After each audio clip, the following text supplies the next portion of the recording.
മലയാളി മക്കളെ വണക്കം. ആദ്യം തന്നെ പറയുന്നത് നമ്മുടെ ഈ വീട്ടിലെ കണ്ടസ്റ്റൻറ്റുകൾ നല്ലത് പറഞ്ഞാൽ അവർ ഭയങ്കര സന്തോഷത്തിലായിരിക്കും. അതേപോലെ തന്നെ നമ്മളൊരു അഴുക്കാണ് അങ്ങനെയല്ല കളിക്കേണ്ടതെന്ന് പറഞ്ഞാൽ സന്തോഷത്തെക്കാട്ടിൽ ആദ്യമേ നല്ലതെന്ന് പറഞ്ഞതിൻ്റെ സന്തോഷത്തെക്കാട്ടിൽ ഇരട്ടിയായിരിക്കും അവരുടെ സന്തോഷം.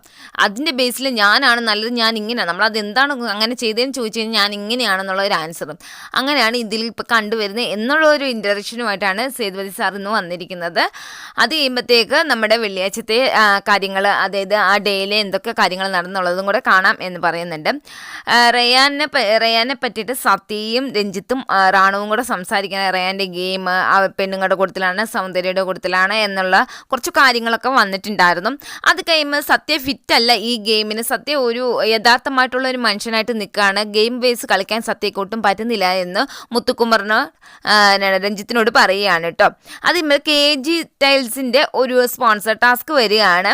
അതായത് ആത്തൻകുടി ടൈൽസ് ആണല്ലോ, നമുക്കറിയാമല്ലോ. അതിൻ്റെ സേതുപതി സാറാണ് അതിൻ്റെ മറ്റേ അഡ്വർടൈസ്മെൻ്റ് ഒക്കെ ചെയ്യുന്നത്. അപ്പോൾ 2 ഗ്രൂപ്പായിട്ട് തിരിയുക, എന്നിട്ട് 3 ഫസലുകൾ ഉണ്ടാവും. അത് കറക്റ്റായിട്ട് ആ ടൈലിൻ്റെ ആണ് കേട്ടോ, ആ ഡിസൈനാണ്. അത് കൃത്യമായിട്ട് ഫസൽ ചെയ്യുക, കറക്റ്റ് ചെയ്യുക എന്നുള്ളതായിരുന്നു. ആദ്യത്തെ ടീം ജാക്ലിൻ, മുത്തുകുമാർ, മഞ്ചരി, റാണവ്, അതേപോലെ റയാൻ, സൗന്ദര്യ എന്നുള്ള ഫസ്റ്റ് ഗ്രൂപ്പും ദീപക്, അരുണും, തർഷികയും, പവിത്രയും, ജെഫ്രിയും, രഞ്ജിത്തും അങ്ങനെയുള്ള രണ്ടാമത്തെ ഗ്രൂപ്പുമായിരുന്നു. അപ്പോൾ മുത്തുകുമാറും ജാക്ലിനും മഞ്ചരിയും റാണവും റയാനും സൗന്ദര്യമുള്ള ആ ഗ്രൂപ്പാണ് കേട്ടോ ജയിച്ചിരിക്കുന്നത്. പെട്ടെന്ന് അവർ ടാസ്ക് ചെയ്തിട്ടുണ്ട്, നല്ല രീതിയിൽ ചെയ്തിട്ടുണ്ടായിരുന്നു. അവർക്ക് 5000 രൂപ ഗിഫ്റ്റ് വൗച്ചറും കിട്ടിയിട്ടുണ്ടായിരുന്നു. അത് കഴിയുമ്പോഴത്തേക്ക് റയാനാണെങ്കിൽ സൗന്ദര്യയോട് ചോദിക്കുകയാണെങ്കിൽ നീ പണപ്പെട്ടി വല്ലതും വരുവാണെങ്കിൽ നീ എടുക്കുമോ എന്ന് ചോദിക്കുന്നുണ്ട്. അപ്പോൾ പറയാം ഇല്ല എടുക്കത്തില്ല, പക്ഷേ ഞാൻ ആക്ട് ചെയ്യും, എടുക്കുന്നതായിട്ട് ആക്ട് ചെയ്യും എന്ന് സൗന്ദര്യ പറയുന്നുണ്ട് കേട്ടോ. അത് കഴിയുമ്പം തർഷിക വന്നിട്ട് റാണുവിനോട് പറയാണ് നാളെ മാത്രം ഞാൻ സേഫായ വീക്കിലി ടാസ്ക് പൊളിച്ചടുക്കും, ഇനി തൊട്ട് ഞാൻ ഇറങ്ങി കളിക്കും എന്ന് തർഷി പറയുകയാണ്. അത് കഴിയുമ്പോഴത്തേക്ക് നമ്മുടെ ലവ് സ്ട്രാറ്റജിയുമായിട്ട് വിശാലും തർഷികയുടെ കുറച്ച് കാര്യങ്ങളൊക്കെ കാണിക്കുന്നുണ്ട്. തർഷികയ്ക്ക് ഇഷ്ടമാണെന്നുള്ള കാര്യം വിശാലിനോട് പറയുന്നുണ്ട്. വിശാലിന് അത് മനസ്സിലാവുന്നുമുണ്ട്, പക്ഷേ വിശാൽ അത് മനസ്സിലാവാത്ത പോലെ ഇരിക്കുകയാണ്. അത് ഒത്തിരി നമ്മളങ്ങോട്ട് ലാഗായിട്ട് കാണിക്കുന്നില്ല. അതോടുകൂടി ഫ്രൈഡേയുടെ ആ എപ്പിസോഡ് കഴിയുവാണ് കേട്ടോ. എന്നിട്ട് സേതുപതി സാറിൻ്റെ അടുക്ക് ബാക്ക് നമുക്ക് കാണിക്കുകയാണ്. അതായത് വീക്കിലി ടാസ്കിന് ഈ ആഴ്ചത്തെ കണ്ടിട്ട് എനിക്ക് വിടുതൽ പടത്തിൻ്റെ ഒരു ഇതായിട്ട് തോന്നുന്നു. എനിക്ക് തോന്നുന്നു അതാ തീം എന്ന് എനിക്ക് തോന്നുന്നു. അതിൻ്റെ ബേസിലാണ് കൊടുത്തിട്ടുണ്ടായിരുന്ന ആ ലേബറും നമ്മുടെ മാനേജേഴ്സുമായിട്ടുള്ള അത് തന്നെയാണെന്ന് തോന്നുന്നു. ഈ പടത്തിനകത്തുള്ളത് നമുക്കറിയില്ലല്ലോ, കണ്ടാലല്ലേ അറിയത്തുള്ളൂ. അപ്പം ഈ വീക്ക് മൊത്തം അതിൻ്റെ ഒരു പ്രൊമോഷൻ പോലെയാണ് എനിക്ക് തോന്നിയിട്ടുണ്ടായിരുന്നത് എന്ന് പറയുന്നുണ്ട്. ഏതായാലും കൂടുതൽ വലിച്ചു നീട്ടത്തില്ല, എൻ്റെ മൂവിയെപ്പറ്റി ഞാൻ തന്നെ പ്രൊമോട്ട് ചെയ്യുന്നില്ല എന്ന് പറഞ്ഞുകൊണ്ട് അത് കഴിയുമ്പോഴത്തേക്ക് ബാഡ്ജെല്ലാം ഊരിക്കോളൂ എന്ന് പറയുന്നുണ്ട്. എല്ലാവരും ബാഡ്ജെല്ലാം ഊരുവാണ്. നിങ്ങൾ എന്താണെങ്കിലും സമ്മതിക്കണം, നിങ്ങളുടെ മനസ്സ് സമ്മതിക്കണം, നിങ്ങളുടെ ധൈര്യം സമ്മതിക്കണം. കാരണം ഇങ്ങനെ ഒരു പേരുമായിട്ട് ഒരു മീഡിയയുടെ മുന്നിൽ വന്ന് ഇങ്ങനെ നിൽക്കുക എന്ന് പറയുന്നത് എൻ്റെ മനസ്സ് സമ്മതിക്കണം എന്ന് പറയുന്നുണ്ട്. അത് കഴിയുമ്പോൾ സൂം ഔട്ട് ഗില്ലി എന്നുള്ള ആ പേര് തന്നത് നല്ലതായിരുന്നു എന്ന് തർഷിയോട് പറയുന്നുണ്ട്. തന്നതാരാന്നറിയാവോ? ഇല്ല സാർ, അൻഷിതയാന്ന് പറയുന്നുണ്ട്. ഒരു ചെറിയ കുരുക്ക് കൊടുക്കുന്നുണ്ട്. അടുത്ത ആഴ്ച നല്ല അടി ഉണ്ടാവാൻ വേണ്ടി അൻഷിതയ്ക്കും തർഷികയ്ക്കും കൂടെ കൊടുത്തിട്ടുണ്ട് കേട്ടോ. അത് കഴിയുമ്പോഴത്തേക്ക് ഫസ്റ്റ് എവിഷൻ തന്നെയാണ് ആദ്യമേ കാണിക്കുന്നത്. ഫസ്റ്റ് എവിക്റ്റഡ് ആയിരിക്കുന്നത് നമ്മുടെ സത്യയാണ്. ഒരു പാസ് കൊണ്ടുവന്നിട്ടുണ്ട്. ആ പാസ് ജനങ്ങൾ തന്നാന്ന് പറഞ്ഞുകൊണ്ടാണ് കേട്ടോ കാണിക്കുന്നത്. അതിൽ സത്യയുടെ പേരുണ്ടായിരുന്നു. സത്യ ഇനി എല്ലാവരോടും കാര്യങ്ങളൊക്കെ സംസാരിച്ചിട്ട് അവരോട് ബൈ പറഞ്ഞിട്ട് മെയിൻ ഡോർ വഴി വരിക എന്ന് പറയുന്നുണ്ട്. അപ്പം അത് കഴിയുമ്പോഴത്തേക്ക് സത്യയുടെ ട്രോഫിയൊക്കെ ഉടയ്ക്കുന്നു. പിന്നെ നണ്ടുമുണ്ട് വഴുകുന്ന മറ്റേ ഗിഫ്റ്റ് ഹാമ്പർ വാങ്ങുന്നുണ്ട്. അത് കഴിയുമ്പോൾ എല്ലാവരും കൂടി ജെഫ്രി പാട്ട് പാടും. ജെഫ്രിക്ക് ഭയങ്കര സങ്കടമുണ്ട്. ജെഫ്രി പാട്ട് പാടുന്നുണ്ട്. അത് കഴിയുമ്പോൾ കുറച്ച് അവരുടേതായിട്ടുള്ള കുറച്ച് കാര്യങ്ങളൊക്കെ കാണിക്കുന്നുണ്ട്. പിന്നെ മെയിൻ സ്റ്റേജിലെത്തിയിട്ട് സേതുപതി സാറിനോട് സംസാരിക്കുന്നുണ്ട്, വീഡിയോ കാണുന്നുണ്ട്. പിന്നീട് കണ്ടസ്റ്റൻസിനെല്ലാം കാണുക. എല്ലാവർക്കും നല്ല രീതിയിൽ തന്നെയുള്ള റയാനെ ഒഴിച്ച് ബാക്കി എല്ലാവർക്കും നല്ല രീതിയിലുള്ള കമൻറ്റ് പാസ് ചെയ്തിട്ടുണ്ട്. റയാനെ മാത്രമേ ഓക്കേടാ എന്ന് പറഞ്ഞിട്ട് പോകുന്നുണ്ട് കേട്ടോ. ഇത്രയേ ഉള്ളൂ. ഇനി ടോപ്പ് 8ഉം ബോട്ടം 7ഉം അതിൻ്റെ ടാസ്കിനെ പറ്റിയാണ് സംസാരിക്കുന്നത്. ആദ്യം തന്നെ പവിത്രയോട് ചോദിക്കുകയാണ് ടോപ്പ് 8ൽ യോഗ്യതയില്ല എന്ന് തോന്നുന്ന ആരൊക്കെയാണെന്ന് ചോദിക്കുമ്പോഴത്തേക്ക് പവിത്ര ബബബ വെക്കുകയാണ്. കാരണം പവിത്രയ്ക്ക് സംസാരിക്കാൻ വോയിസ് കിട്ടുന്നില്ലല്ലോ എന്നാണല്ലോ പവിത്രയുടെ ഒരു കംപ്ലൈൻറ്റ്.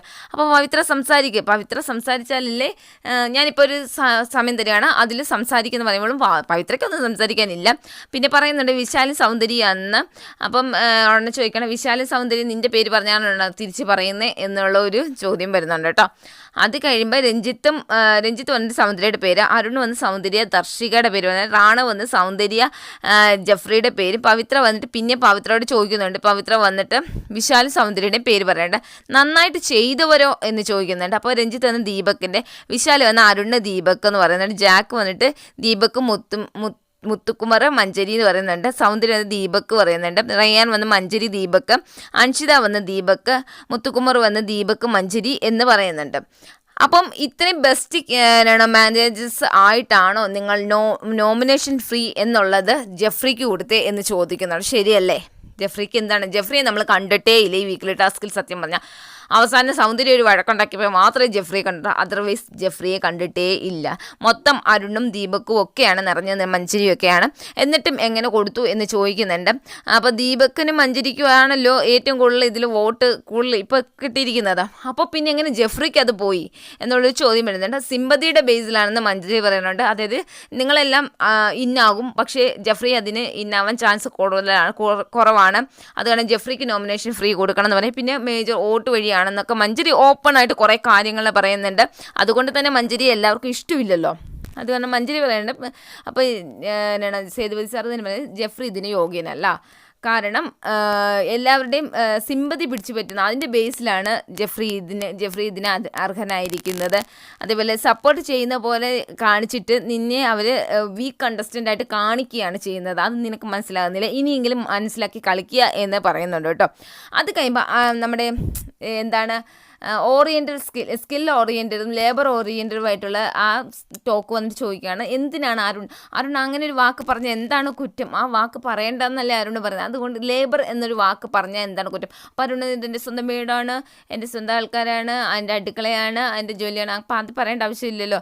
അങ്ങനെയാണെങ്കിൽ സ്വന്തം ചേട്ടനായിട്ട് കരുതുന്ന ആളല്ലേ ദീപക് ഇങ്ങനെ ലേബർ എന്ന് പറഞ്ഞാൽ എന്താണ് തെറ്റ് എന്ന് ചോദിക്കുന്നുണ്ട്. അരുണിനെ കുറച്ചുണ്ട്, അരുണിനെ എത്ര പറഞ്ഞിട്ട് മനസ്സിലാകുന്നില്ല, ഒത്തിരി പേര് പറഞ്ഞു കൊടുക്കുന്നുണ്ട്, പക്ഷെ എന്നാലും അരുൺ അത് മനസ്സിലാവുന്നില്ല. പിന്നെ സേതുപതി സാർ ഇന്നത്തെ എപ്പിസോഡ് കഴിഞ്ഞു എന്ന് പറഞ്ഞ് വൈൻഡപ്പ് ചെയ്ത് പോയിട്ടും പിന്നെയും വിശാലിൻ്റെ ഇടയ്ക്ക് ഇതിനെ എക്സ്പ്ലെയിൻ ചെയ്യുന്നുണ്ട് കേട്ടോ. അപ്പോൾ പിന്നെ സേതുപതി സാറിൻ്റെ വോയിസ് മാത്രം വരുന്നുണ്ട്. അരുണിന് പിന്നെയും മനസ്സിലാവുന്നില്ല നമ്മൾ എന്താ ഉദ്ദേശിച്ചത്, ലേബർ എന്നൊരു വാക്ക് പറഞ്ഞാൽ എന്താണ് കുറ്റം, ആ വീട്ടിൽ എന്താണ് കുറ്റം എന്ന് ചോദിക്കുന്നത്. അത്രയ്ക്കും വൃത്തികെട്ട വീടാണോ, നീ പറയണ്ട എന്നല്ലേ പറയുന്നത്, പറഞ്ഞാൽ ഇപ്പം എന്താ കുറ്റം എന്നാണ് ചോദിക്കുന്നത്. ഇനിയെങ്കിലും അരുൺ അത് മനസ്സിലാക്കി കളിക്കണം. നമ്മൾ ലേബർ എന്ന് പറയുന്ന വാക്ക് തെറ്റല്ല, അത് നമുക്ക് യൂസ് ചെയ്യാം എന്ന് പറയുന്നുണ്ട്. അതൊരു വാക്കാണ്, അത് യൂസ് ചെയ്യാം എന്ന് പറയുന്നുണ്ട്. അരുൺ എന്താ വെച്ചാൽ ഒരു ഭാഗം ആൾക്കാരിൽ നിന്ന് വേറിട്ട് കാണാൻ വേണ്ടിയിട്ട് അരുൺ കാണിക്കുന്ന കണ്ടന്റുകൾ ക്രിയേറ്റ് ചെയ്യുന്നതാണ് നമുക്കെല്ലാം മനസ്സിലാവുന്നുണ്ട്. അത് പിന്നെ ബാക്കിയുള്ളവർക്ക് മനസ്സിലായാൽ കൊള്ളാം എന്ന് എനിക്ക് തോന്നുന്നു. ഇന്നത്തെ എപ്പിസോഡ് ഇത്രയുള്ളൂ. നാളെ ചിലപ്പോൾ എവിക്ഷൻ കാണാമായിരിക്കാം, മേ ബി ഡബിൾ എവിക്ഷൻ ആണോ ഒന്നും അറിയത്തില്ല. നാളത്തെ വീഡിയോ ആയിട്ട് വരാം കേട്ടോ.